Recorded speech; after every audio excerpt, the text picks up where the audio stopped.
वाजंत्री वाजवले. वाजवल्यानंतर त्याच्यामध्ये सांगितलं की भगवान समोर आले, सगळ्यांनी तयार होऊन जायचं दर्शनाला.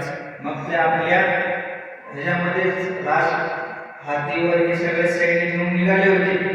आणि हे मेंढकाला सुद्धा समजलं, कारण मेंढक सुद्धा काय पंचेंद्रिय जीव आहे, त्याला सुद्धा मन आहे.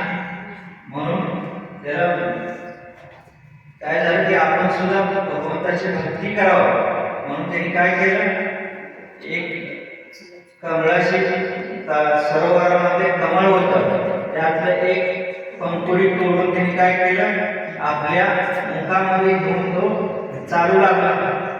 परंतु तेवढ्याच रस्त्यावर आल्यानंतर काय झालं की इकडून सैनिक राजाचा हाती येत होता, त्याच्याच पायाखाली काय झालं, तो दबला गेला. हातीचा पाय म्हणजे काय ते रानामध्ये लगेच त्याचा प्राण गेले.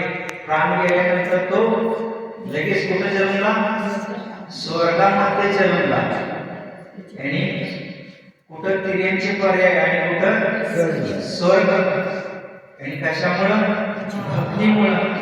म्हणूनच महावीर अष्टक स्तोत्रामध्ये सांगितलंय, यदर्शा भावेन प्रमुदित मनातुर्दया क्षणासासी स्वर्गे गुणगुण समृद्धा सुखनिधी लभन्ते सद्भक्त्या शिवसुख समाजं किमृतता महावीर स्वामी नयनपत्राणि भवतु मे. या अर्थामध्ये कवीने काय सांगितलं की क्षणामध्ये तो मेंढक देवगतीला प्राप्त झाला. आणि कशामुळं, एका भक्तीमुळं.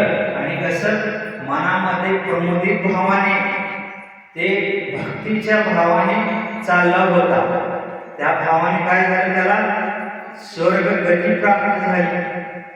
म्हणूनच आपल्याला कुंद स्वामींनी सांगितलं,